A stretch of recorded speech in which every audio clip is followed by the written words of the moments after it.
Hello, viewers. Once again, it's me, Ewaenruwa Nomaren, and this is my channel, It Pays to Fear God.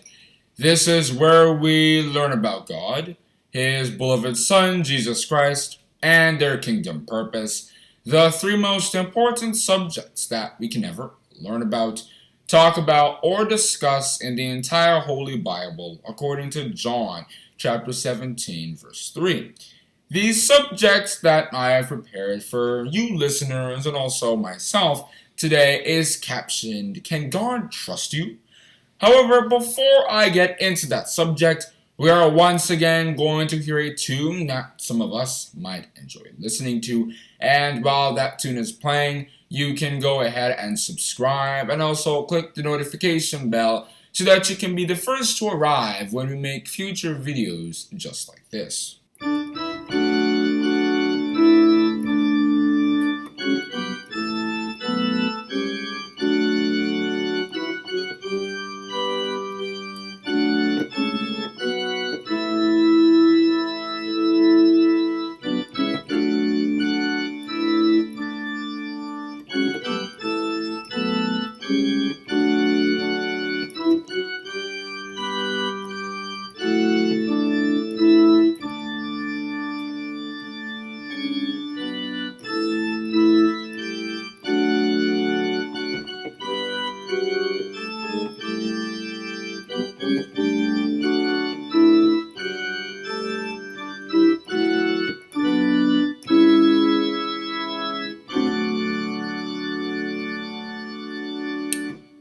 Once again, the subject that I've prepared for you and myself today is captioned, Can God Trust You? First of all, when we hear about this subject, many of us feel a little confused because we're like, why would God exactly trust human beings?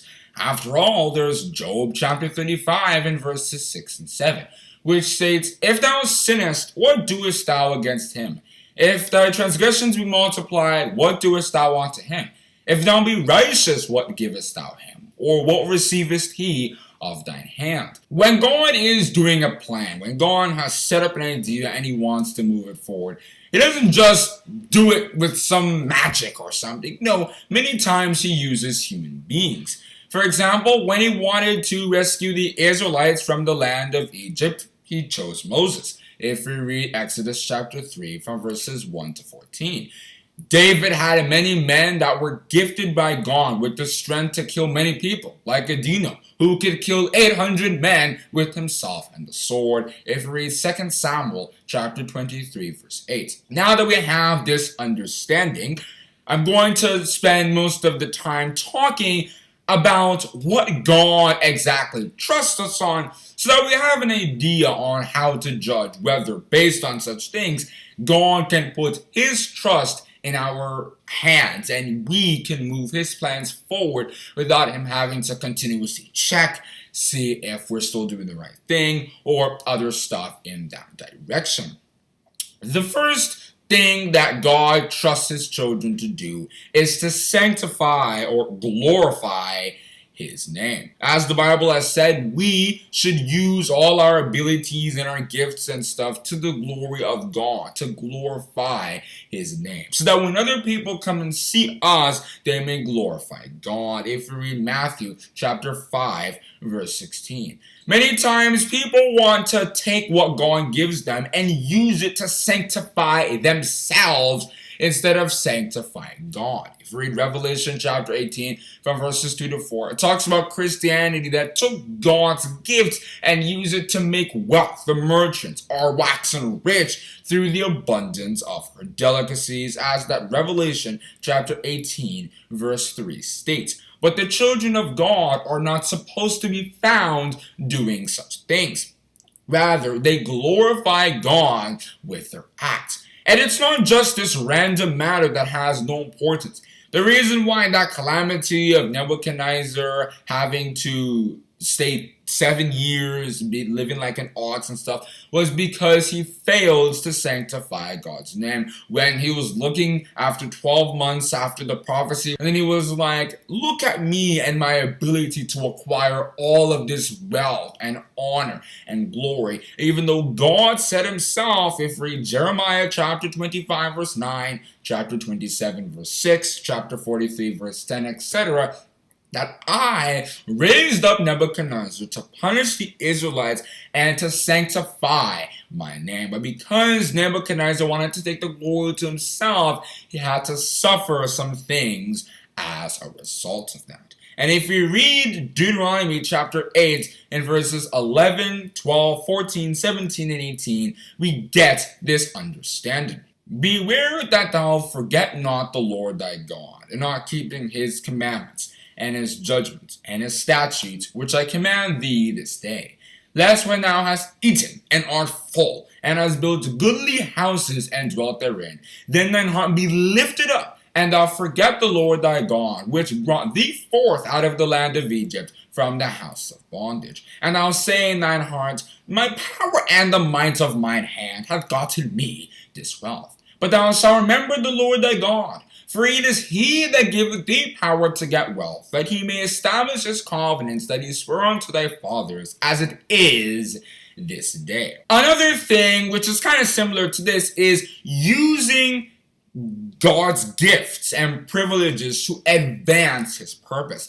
God trusts that his children will not use his gifts and all this stuff to serve Satan the devil, to move Satan's plans and ideas and principles forward, but they use it to move his plan forward. And when people do that, they are considered trustworthy.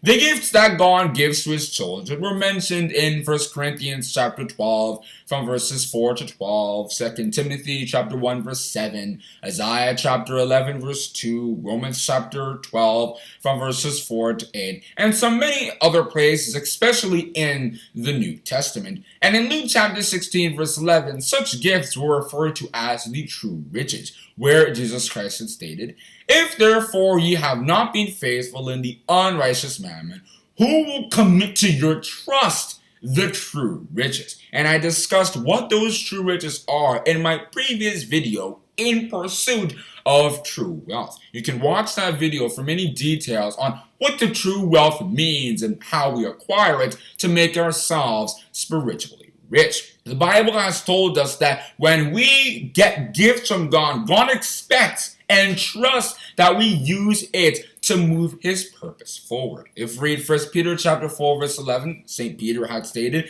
if any man speak, let him speak as the oracles of God. If any man minister, let him do it as of the ability which God giveth, that God in all things may be glorified through Jesus Christ, to whom be praise and dominion forever and ever. Amen. And an example of somebody who did this was St. Paul. Because when St. Paul was given the gifts of faith, preaching, healing, etc., he didn't use it to promote Satan the devil, to sort of get the favor of all the Jews that, of course, because it was righteous, were beating him up and stuff and ended up getting him killed. St. Paul was faithful and trustworthy to God, and that was why when he received those gifts and those privileges, he used it to forward God's purpose by traveling as far as Athens and other places in Greece and Macedonia and stuff, which are very far if we know the geography, spreading the gospel. And that was what God wanted him to do. And he gained God's trust and riches if we read Philippians chapter 3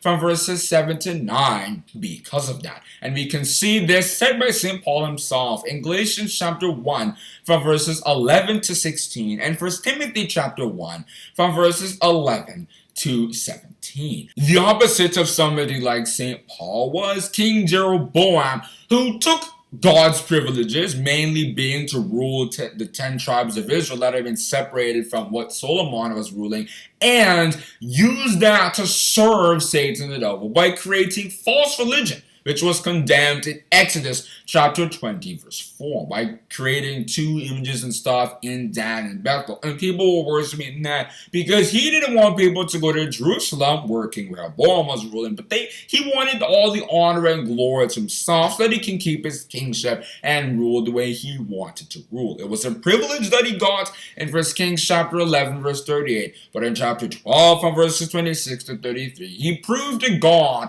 that he was a very untrustworthy person. But when we can use God's gifts to further his purpose, let me tell you something that he ends up doing. When God sees that we are trustworthy in using his gifts and privileges, what does he do? He gives us more. If we read Amos chapter 3 verse 7, Amos the prophet had stated, "Surely the Lord God will do nothing, but he revealeth his secret unto his servants, the prophets." When we are trustworthy to God, then when he wants to do something important, he won't necessarily forget us, but he will let us know ahead of time. Like when God wanted to destroy Sodom and Gomorrah, he told himself in that Genesis chapter 18 from verses 17 to 19, "Shall I hide from Abraham that thing which I do, seeing that Abraham shall surely become a great and mighty nation, and all the nations of the earth shall be blessed in him? For I know him, that he will command his children and his household after him, and they shall keep the way of the Lord, to do justice and judgment, that the Lord may bring upon Abraham that which he hath spoken of him."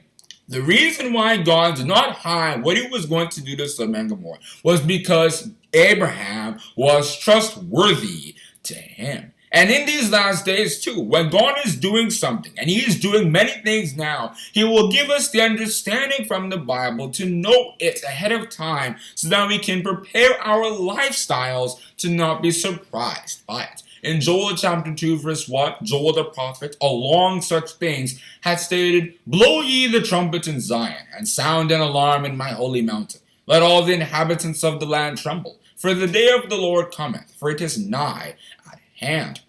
What is that gospel message being spread to? Who is it being spread to? It's being spread to the righteous ones of God so that they can be aware of what God is doing now in the time that we are living in, so that they are not taken away by it as a snare. If we read Luke chapter 21 from verses 34 to 36, God will give us more gifts the way he gave Elizabeth and Zacharias for their righteousness, John the Baptist, the forerunner of Jesus Christ himself, the Son of God. If we read Luke chapter 1 from verses 5 to 7, because God gives such things to people who he can trust. Then another thing that God trusts his children to do is to be on his side.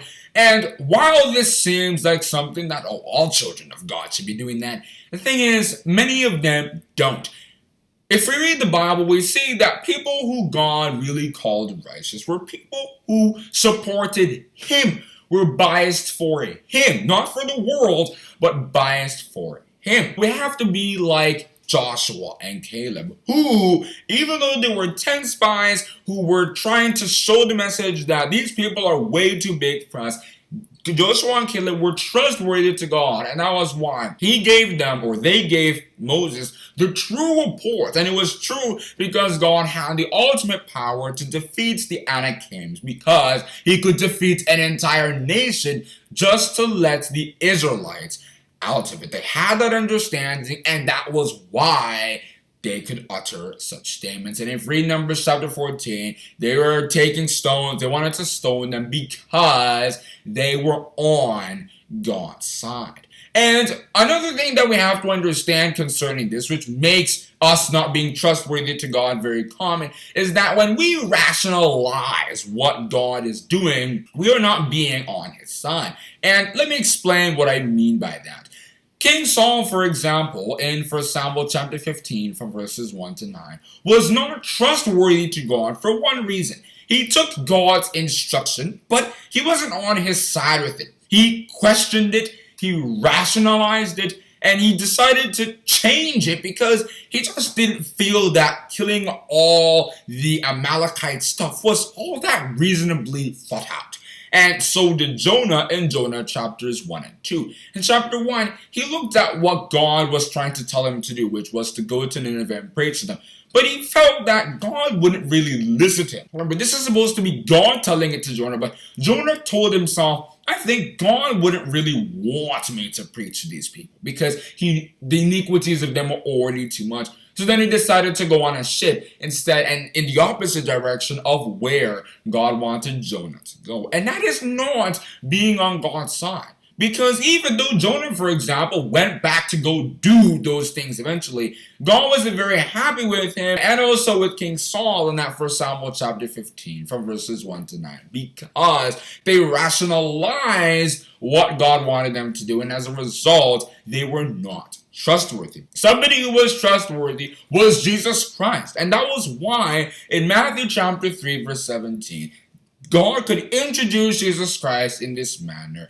This is my beloved Son, in whom I am well pleased. He never used such statements for anybody else because God trusted his Son. Because of what was said in Psalms chapter 45 verse 7. Thou lovest righteousness and hatest wickedness. Therefore God, thy God, hath anointed thee with the oil of gladness above thy fellows. And this was requoted by the author of Hebrews in Hebrews chapter 1 verse 9. Why was this said about Jesus Christ? Because God trusted him. And Jesus Christ was somebody who was on God's side. If we read John chapter 4 verse 34, chapter 5 verse 30, chapter 6 verse 38, we see the same thing. Jesus Christ would support God, would try to move his plans along as far as his capacity went, and he agreed with his principles. If we read Amos chapter 3 verse 3, it's very important to understand God expects his children to be good soldiers to him, support him, not fight for the enemy, but fight for him. If we read 2 Timothy chapter 2 from verses 3 to 5, Ephesians chapter 6 from verses 10 to 18, and 2 Corinthians chapter 10 from verses 3 to 6. One more thing that I want to talk about that God trusts us to do is to be driven by his plan and not by the circumstance. And what do I exactly mean by this? God doesn't trust people who circumstances, moments, the ideas of life can just change what's going on with their hearts and their connection with him. He doesn't trust people who want to have favor from everybody that is around him. They want to have favor from the government, from their friends, from their wives, from their everybody, because they do not have God's trust. God does not trust such ones. God trusts people who will look at the things in the world and still say, I prefer God and I will move in his direction. Aaron was not trustworthy because when the circumstance came that the Israelites were telling us, build a God for us to worship, he just fell for it. He was supposed to, from an understanding of what was going on, be like, no. You got to remember Exodus chapter 20 verse 4. You cannot build graven images and use them to worship them instead of me. You got to stay with me. But because Aaron was not trustworthy, he ended up building the molten calf from all the earrings and other jewelry that people had at that time.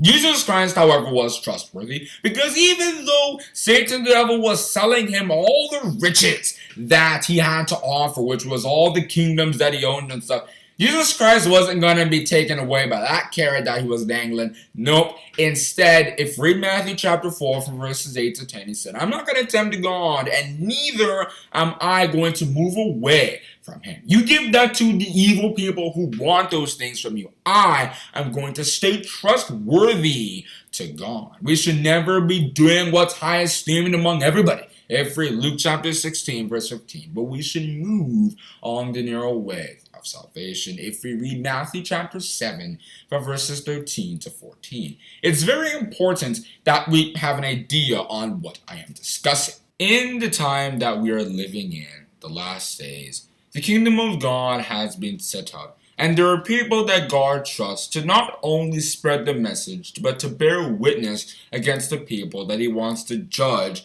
in this world. And the saints, or the apostles, the remnant that are going to be chosen in the time that we're living in, are also in that condition. They are the predestinated ones, the people who will conform to the image of God's Son, Jesus Christ. If we read Romans chapter 8 and verses 29 and 30, which states, "For whom he did foreknow, he also did predestinate to be conformed to the image of his Son, that he may be the firstborn among many brethren.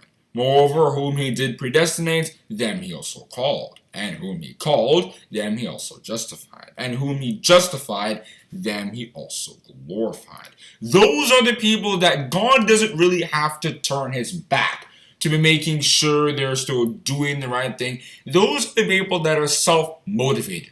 They are self-driven. They want to be doing that on their own, and they want to be trustworthy to God. And not only that, when persecution comes, when circumstances change, when all the things that I was talking about in this video happen, they rejoice because it shows that they are true workers for God, like they did in Acts chapter 5 and verses 41 and 42. And that idea of their predestination is the reason why they behave in such a manner. And Jeremiah was like this too. If we read Jeremiah chapter 1 verse 5, they fulfilled Deuteronomy chapter 6 verse 5, loving God with all their heart, soul, and mind. And they are not hypocrites, but they are sincere, they are true, and they will do exactly what God wants. If we read Revelation chapter 14 verse 4 in the right manner. And that is why they can be trusted. Unlike the false prophets that cannot be trusted, which of course because of that God is going to destroy in this world. If we read Revelation chapter 18 from verses 2 to 4. And if we read Matthew chapter 24 from verses 45 to 51, the distinction was made there. "Who then is the faithful and wise servant, whom his Lord hath made ruler over his household, to give them meat in due season? Blessed is that servant, whom his Lord, when he cometh, shall find so doing. Verily I say unto you, that he shall make him ruler over all his goods. But then if that evil servant shall say in his heart, My Lord delayeth his coming, and shall begin to smite his fellow servants, and to eat and drink with the drunken, the Lord of that servant shall come in a day when he looketh not for him, and in an hour that he is not aware of, and shall cut him asunder, and appoint him his portion with the hypocrites. There shall be weeping and gnashing of teeth." It's very important we understand the saints are trustworthy to God, and that is why they're the little flock. If we read Luke chapter 12 verse 32, Jesus Christ being the head of that, and they lead the other sheep. If we read John chapter 10 verse 16. But from all the stuff that I have said, how do we exactly earn God's trust? Well, there are steps to doing so. For example, we use God's principles. We try as much as possible to let God's principles rule our lives. Like David the psalmist did. By any time we wanted to make an important decision, he always consulted the ephod, which was like a way of talking to God. If we read 1 Samuel chapter 23 verse 9 and chapter 30 verse 7. We also do the kinds of things that King Solomon did, because he offered 1,000 burnt offerings in one day in 2 Chronicles chapter 1 verse 6. Another way to earn God's trust is to get rid of all our former ways. It's not only just with God's trust, but when we want to earn somebody's trust in our lives, we show them that we are very dedicated, very devoted, very interested, and that is taken to God as well. Those magicians in Acts chapter 19 from verses 18 to 20, because they heard the gospel message and they wanted to show God that we want to be trustworthy too, they burnt all their magician books and other resources that they used to do their sorcery and magician stuff. And according to records, it was about $9,300 worth of stuff. That is a lot of money in the time that we are now, and they got rid of that to earn God's trust. We should also overcome evil so that we can be available for God to use us. Be not overcome with evil, but overcome evil with good. If we read Romans chapter 12 verse 21. Those weaknesses that were mentioned in Galatians chapter 5 from verses 19 to 21 prevent us from being able to come close to God and for God to be able to trust us, because those things can move us out. They change us from people who are strong to people who are weak, people who will be taken away by the things of the world. If read Hebrews chapter 12 and verses 13 and 14, or verses 12 and 13, and also 1 John chapter 2 from verses 15 to 17. But when we get rid of those things, we'll be strong before God, ready shoulders to fight his battles. If we read 2 Timothy chapter 2 from verses 3 to 5, so that he can trust us and the rewards that come from it will come. And I choose to talk no further on discussing the subject, can God trust you? To conclude this episode, we are once again going to hear a tune that some of us might enjoy.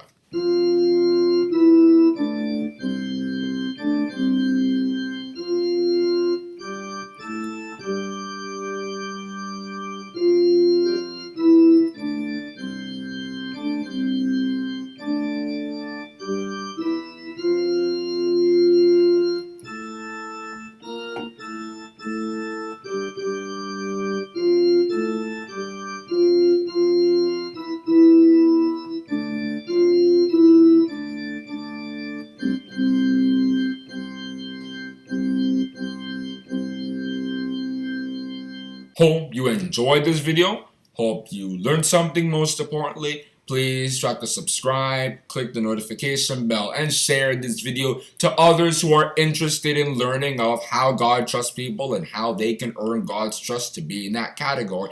And we have to understand the fact that when we are trustworthy to God, he will give us more stuff. We will be of more abundance, but people who we cannot trust, he will take away even the stuff that they have. In Matthew chapter 13 verse 12, Jesus Christ had stated, "For whosoever hath, to him shall be given, and he shall have more abundance.